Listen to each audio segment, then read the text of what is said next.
the change generation. We are the change generation.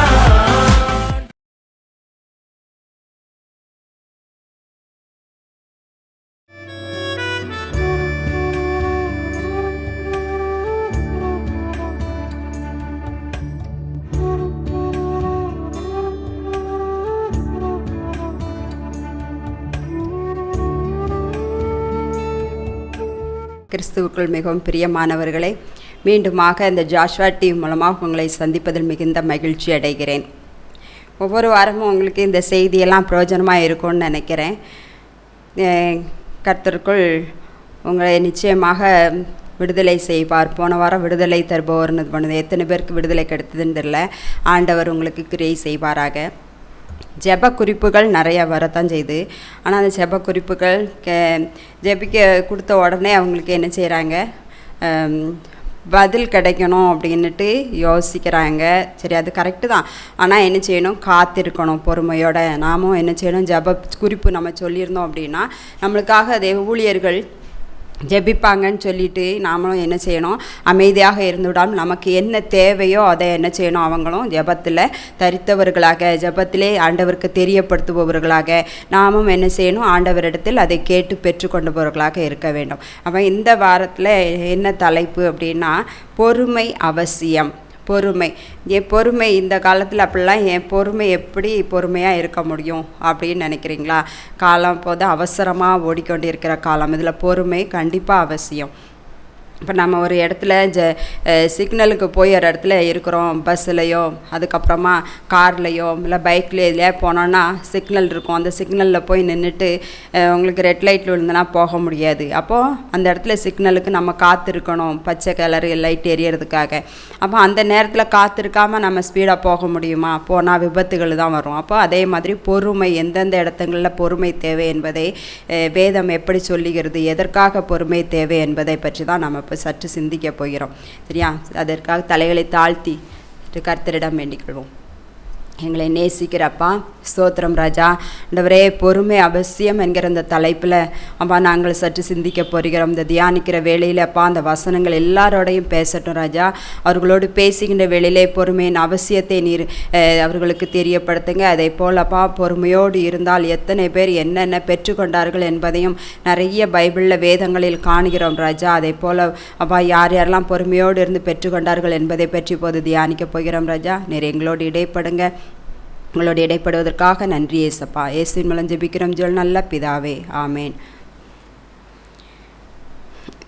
முதல்ல எப்படின்னா first பொறுமை ஏன் வேணும், எதற்காக வேணும் அப்படின்னா, ஆத்மாவை காத்து கொள்ள வேண்டும். பொறுமையோடு இருக்கும்போது ஆத்மா என்ன செய்யப்படுகிறது, காத்து கொள்ளப்படுகிறது. இப்போ லூக்கா 21ஆம் அதிகாரம் 19ஆம் வசனத்தில் என்ன சொல்கிறாங்க அப்படின்னா, லூக்கா 21, லூக்கா எழுதின சுவிசேஷ நூல் 21ஆம் அதிகாரம் 19ஆம் வசனத்தில் என்ன சொல்கிறாங்க அப்படின்னா, உங்கள் பொறுமையினால் உங்கள் ஆத்மாக்களை காத்து கொள்ளுங்கள். பொறுமை அவசியம். எப்படி ஆத்மாவே நம்ம பொறுமையாக இருந்தால் எப்படி ஆத்மாக்களை காத்துக்கொள்ளலாம்? இப்போ பொறுமை இல்லை, கோபமாக வருது, ஒரு விஷயத்தை குறித்து இப்போ வீட்டுக்குள்ளே பிரச்சனைகள் வருது அப்படின்னா, இப்போ கல்வசி பிரச்சனை எதனால் வரும்? ஒன்று நம்மளுடைய பிள்ளைகளை குறித்து.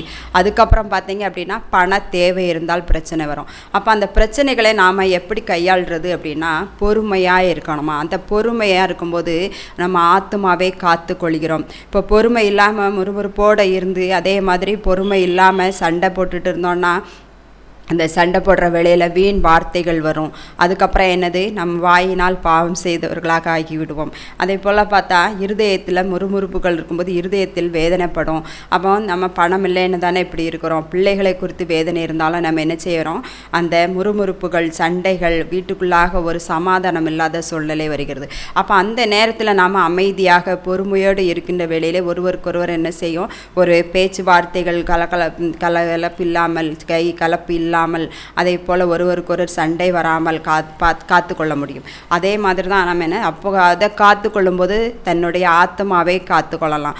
அப்போ ஆத்மாவை எப்படி காத்துக்கொள்ளலாம்? நாம் சண்டை போடுகின்ற போது வீண் வார்த்தைகள் இல்லாமல் ஒருவருக்கொருவர் என்ன செய்தோம், முறுமுறுப்பு இல்லாமல் அந்த வீண் வார்த்தைகள் பேசுகின்ற போது கூட கொஞ்சம் என்ன செய்யும், எரிச்சல் வரும், கோபம் வரும். அப்படியெல்லாம் அந்த கோபம் வரும்போது என்ன செய்கிறது, தன்னுடைய ஆத்மா என்ன செய்கிறது, தன்னிடத்தில் இருக்கின்ற அந்த தேவையில்லாத பழக்கங்கள், தேவையில்லாத பேச்சுகளுக்கு அது இடம் கொடுக்க வேண்டிய சூழ்நிலைகள் வருது. அப்போ அந்த ஆத்மாவை நாம் என்ன செய்கிறோம், கஷ்டப்படுத்துகிறோம். அப்போ அந்த ஆத்மாவை என்னது விலையேற பெற்ற அந்த ஆத்மாவை நாம் என்ன செய்ய முடியாது, நம்ம அந்த சோதனைக்கு ஈடுபடுத்துகிறோம். அப்போ அதெல்லாம் செய்ய முடியாது, செய்யக்கூடாது. அப்படின்னா நாம் என்ன செய்யணும், பொறுமையாக இருக்க வேண்டும். அந்த பொறுமையாக இருக்கும்போது தான் என்ன செய்ய முடியும், நம்முடைய ஆத்மாவை காத்து கொள்ள முடியும். அப்புறம் பார்த்தீங்க அப்படின்னா இன்னொன்று, ஜெபத்திலே உறுதியாக இருக்க வேண்டும். ஜெபிக்கணும். எவ்வளோதான் இதாக இருந்தாலும் என்னது, ஒரு விஷயம் நடக்கணும், ஒரு நாம் எது ஒரு இதுக்காக ஒரு எதிர்பார்ப்போடு இருக்கிறோம், நம்மளுக்கு ஒரு உதவி வர வேண்டியது இருக்குது, இல்லை வீடு கட்ட வேணும், இல்லை பிள்ளைங்களுக்கு திருமணம் பண்ண வேண்டும், இல்லை பிள்ளைங்களோட உயர் படிப்பு கல்விக்காக செலவு பண்ணணும். அப்படின்னா இதுக்கெல்லாம் நம்மளுக்கு தேவைப்படுகிறது. அப்படின்னா அந்த தேவைக்காக நாம் என்ன செய்ய வேண்டும், காத்திருக்கணும். காத்திருந்து என்ன செய்யணும், ஜெபிக்க வேண்டும். காத்திருக்கிறதுக்கு மாத்திரம் இல்லை, நாம் என்ன செய்ய வேண்டும், ஜெபிப்பவர்களாக இருக்க வேண்டும். அது என்னதுன்னா, இது எந்த வசனம் சொல்கிறது அப்படின்னா, ரோமர் எழுதினதை பார்த்தீங்க, ரோமர் எழுதின நூலில் ரோமர் 12ஆம் அதிகாரம் 12ஆம் வசனம் என்ன சொல்லுது அப்படின்னா, நம்பிக்கையிலே சந்தோஷமாயிருங்கள், உபத்திரவத்திலே பொறுமையாயிருங்கள், ஜெபத்திலே உறுதியாய் தரித்திருங்கள். நம்பிக்கையிலே சந்தோஷமாக இருக்கணுமா. நாம் என்ன செய்யணுமா, நமக்கு ஒரு உதவி வருது, இல்லை நமக்கு ஒரு தேவைப்படுது, வீடு கட்ட போகிறோம் அப்படின்னா அந்த வீடை நம்ம கட்டிடுவோம், இந்த வேலை தன்னால் என்ன செய்ய, இந்த வேலை நம்மளுக்கு கிடைக்கும் அப்படின்னா நம்ம நம்பிக்கை வேணும். அந்த நம்பிக்கையில் நாம் என்ன செய்யணும், சந்தோஷமாக இருக்கணுமா, முறுமுறுப்பு இல்லாமல் நம்மளுக்கு கிடைக்கும் அப்படிங்கிற ஒரு விசுவாசத்தோடு இருக்கணுமா. அதுக்கப்புறம் பார்த்தீங்க அப்படின்னா உபத்திரவத்திலே பொறுமையாக இருக்கணுமா. எவ்வளோ உபத்திரவங்கள் வந்தாலும், பிரச்சனைகள் வந்தாலும் அதில் எல்லாம் என்ன செய்யணுமா, பொறுமையாக இருக்கணுமா. ஜெபத்திலே உறுதியாய் தரித்திருக்கணும். நம்ம எவ்வளோ பிரச்சனைகள் வந்தாலும் பிரச்சனைகளை மேற்கொள்வதற்கு நம்மால் கூடாது. அப்போ நாம் என்ன செய்யணும், ஜெபம் பண்ணணும், ஆண்டவரது பாதத்தில் காத்திருக்க வேண்டும். மற்ற காத்திருக்கின்ற வேளையில் நமக்கு என்ன செய்யும், அவருடைய கரங்களிலிருந்து நமக்கு உதவி கிடைக்கும். அவர் செய்யலைன்னா என்னது, யார் மூலமாகவது நமக்கு என்ன செய்யும், உதவிகள் வரதுக்கு அவர் என்ன செய்ய, கிருபை பாராட்டுவார். சரி, அப்போ நம்ம ஜெபம் பண்ணணும். ஜெபம் பண்ணி ஆண்டவரிடத்தில் நமக்கு இருக்கின்ற பிரச்சனைகளை தெரியப்படுத்துகின்ற வேளையிலே ஜெபம் என்ன செய்யும், நம்மளுக்கு பதில் கிடைக்கும். அதுக்கப்புறம் பார்த்தீங்க அப்படின்னா இதே ஒரு இதுதான் யோவான் 5ஆம் அதிகாரம் 5ஆம் வசனத்தில் என்ன சொல்கிறாங்க அப்படின்னு பாருங்கள். யோவான் எழுதின நற்செய்தி நூல் 5ஆம் அதிகாரம் 5ஆம் வசனம் என்ன சொல்கிறாங்க அப்படின்னா,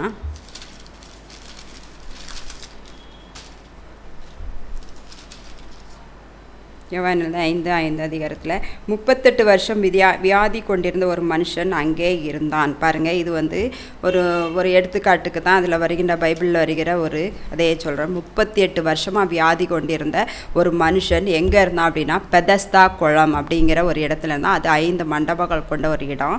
அந்த இடத்துல என்ன செய்கிறான் அப்படின்னா, அந்த இடத்துல சுகம் வேண்டுவதற்காக 38 வருஷமாக அந்த இடத்துல ஒரு குளத்தண்டையில் படுத்திருக்கான்.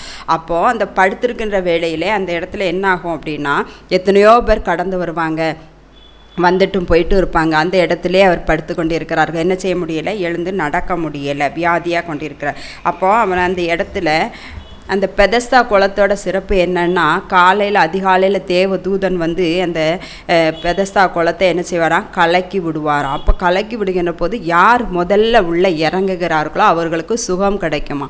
அப்போ இவர் 38 வருஷமாக அந்த இடத்துல வியாதியாக இருந்து படுத்துட்டு எந்திரிக்க முடியாமல் இருக்கிறாரு. அவரை யாராவது கூட்டி கொண்டு போய் விடணும். ஆனால் அதுக்கு முன்னாடியே என்ன செய்கிறாங்க, யாராவது இறங்கி சுகத்தை பெற்றுக்கொள்கிறார்கள்.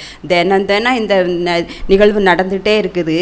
அந்த இடத்துல இருக்கிறவர் 38 வருடங்களாக அந்த இடத்துக்கு நாம் போவோம்னு ஒரு நம்பிக்கையோடு அந்த இடத்துல நாம் சென்று அந்த குளத்தில் மூழ்கி சுகம் பெற்றுக்கொள்வோம் என்கிற விசுவாசத்தோடு அவர் அந்த இடத்துல காத்திருக்கிறார். அப்போ அந்த 38 வருஷம் அவர் அந்த இடத்துல எவ்வளோ வேதனைப்பட்டிருப்பார் பாருங்களேன். சற்று சிந்தித்து பார்ப்போமா.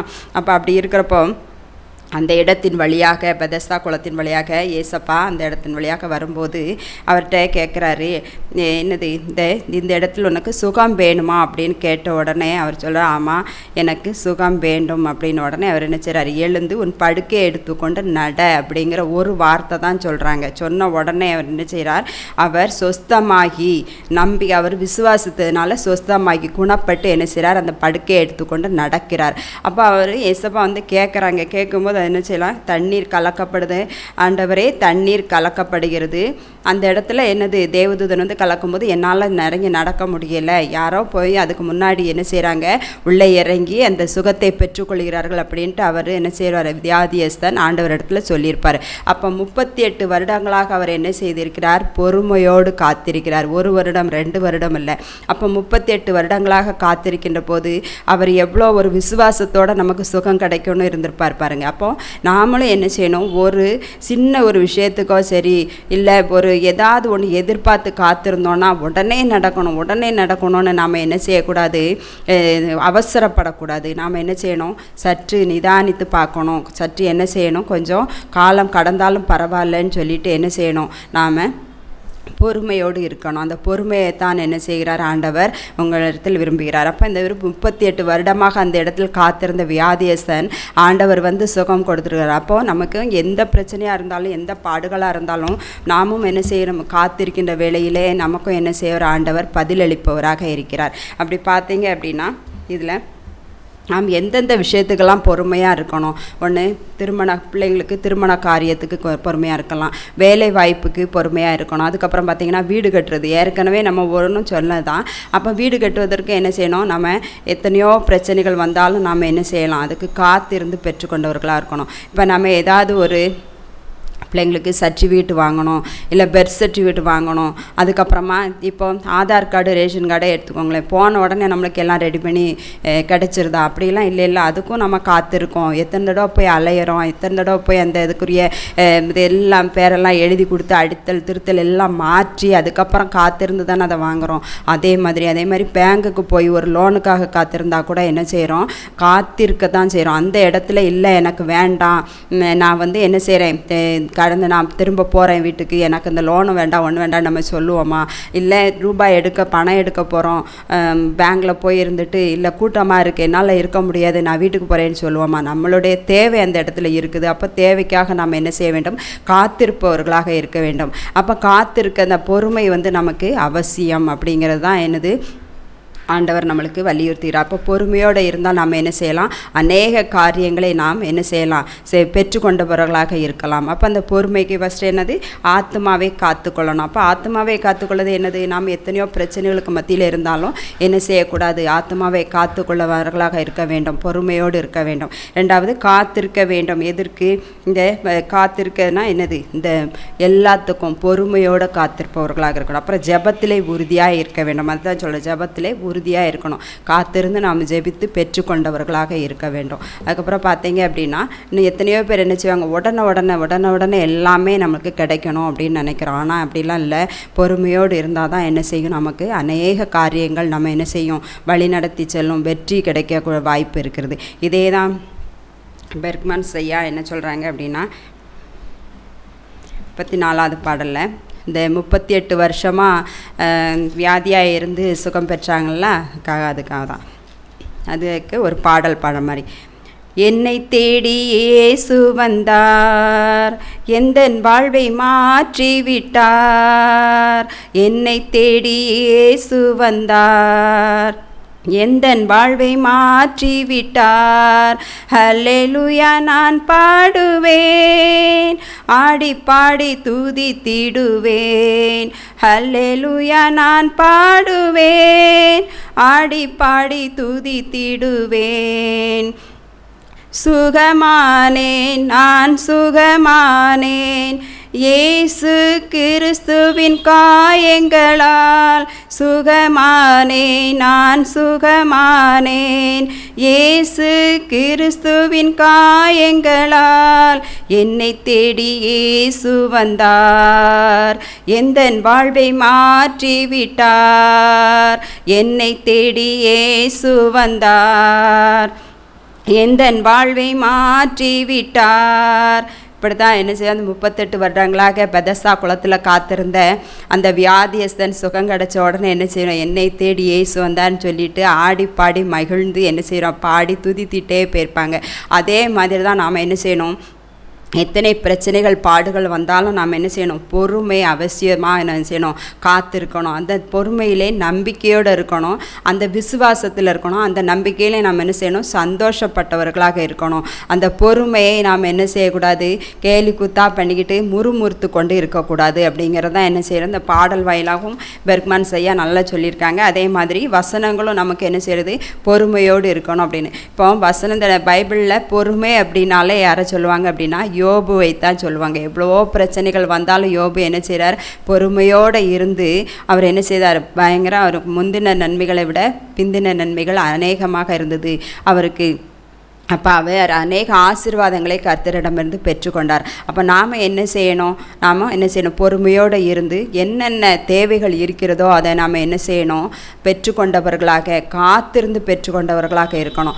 ஒரு இது தேவை அப்படின்னா உடனே கிடச்சிட்டுனா அதுக்கு என்ன செய்யாது, அதற்குரிய மதிப்பு இருக்காது. அப்போ நம்ம காத்திருந்து பெற்றுக்கொள்ளுகிற போது நாம் என்ன செய்வோம், அதை அநேக அதுவரை என்ன செய்வோம், பாராட்டி கொண்டு என்ன செய்வோம், சந்தோஷப்பட்டு கொண்டு இருப்போம். இப்போ நிறைய பேர் என்ன செய்கிறாங்க, இப்போ குழந்தை பாக்கி இல்லை அப்படின்னு சொல்லிட்டு ரொம்ப வேதனைப்பட்டு கொண்டு இருக்கிறாங்க.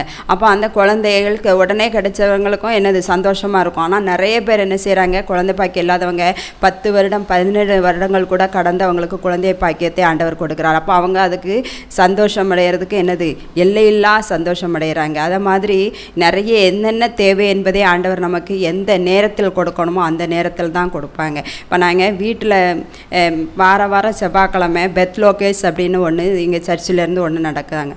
அப்போ அதில் நாங்கள் கூட்டமாக கூடி பக்கத்தில் இருக்கிறவங்க எல்லாரையும் இயேசுவை அறியாதவங்களையும் கூப்பிட தான் செய்வோம். அப்போ அவங்க எல்லோரும் பக்கத்தில் இருக்கிறவங்க வந்தாங்க. அவங்களுக்கும் என்ன செய்கிறாங்க, எங்களுக்கு குழந்தை பாக்கியம் வேணும் அப்படின்னு சொல்லி ப்ரேயர் பண்ணுறதுக்கு வந்தாங்க. அதில் ஒரு சகோதரியுடைய அம்மா என்னுடைய மகளுக்கு குழந்தை பாக்கியம் வேணும் அப்படின்னு சொல்லிட்டு வந்தாங்க. அவங்களுக்கு என்ன செய்கிறோம், இந்த புதிய ஏற்பாடையும் கொடுத்து வாங்கக்கான்னு சொல்லிட்டு கூப்பிட்டு ப்ரேயர் பண்ண சொன்னோம். அன்னைக்கு எங்கள் வீட்டில் வச்சு ஜெபம் பண்ணியிருந்தோம். அவங்க அந்த பொண்ணுக்கு 2-3 வருடங்களுக்கு மேலவே ஆகிட்டு திருமணம் ஆகி குழந்தை பாக்கியத்தாக எங்ககிட்டையும் என்ன செய்வாங்க, ஜோமனை சொல்லிகிட்டே இருப்பாங்க. நாங்களும் ஜோமனை தான் செஞ்சோம். ஆனால் ஒரு தடவை அவங்க வீட்டில் நாங்கள் ஜெபம் பண்ணும்போது இருந்தாங்க. அந்த விசுவாசத்தோடு கடந்து போனாங்க. அன்றையிலேருந்து அவளுக்கு என்னது குழந்தை பாக்கியத்தை அவளுக்கு பெற்றுக்கொண்டாள். குழந்தைக்கு இப்போ 5 மாதங்களாக இருக்கிற ரொம்ப அடுத்த தடவை அதே மாதிரி 1 மாதம் கழித்து ப்ரேயர் மீட்டிங் வைக்கும்போது அவங்க என்ன செய்தாங்க, சாட்சி சொன்னாங்க. அப்போ நாம் காத்திருப்பவர்களாக ஆண்டவர் நமக்கு தருவார் என்கிற நம்பிக்கையோடு நாம் இருக்கின்ற போது சந்தோஷத்தை நாம் பெற்றுக்கொள்ளலாம். சரி, இப்போ வெள்ளிக்கிழமை வாரம் வெள்ளிக்கிழமை 6:30க்கு இதை என்ன செய்யுங்க, இந்த செய்தியை நீங்கள் கேட்டு பயன் பெற்றுக்கொள்ளுங்கள், தேவ ஆசீர்வாதத்தை பெற்றுக்கொள்ளுங்கள். இப்போ அடுத்த வாரம் என்ன அப்படின்னா, கொஞ்சம் சிறு பிள்ளைகளுக்கும் சேர்ந்து கொஞ்சம் படங்களும் பாடல்களும் சொல்லி கொடுக்கலான் இருக்கோம். நீங்கள் அதை அடுத்த வாரம் உங்கள் பக்கத்தில் இருக்க சிறு பிள்ளைகள் வாலிப பிள்ளைகள் யாராக இருந்தாலும் என்ன செய்யுங்க, கூட்டிகிட்டு வந்து பார்க்க வைங்க. சரியா? தேவன் தாமே இந்த செய்தி ஆசீர்வதிப்பாராக. ஆமென்.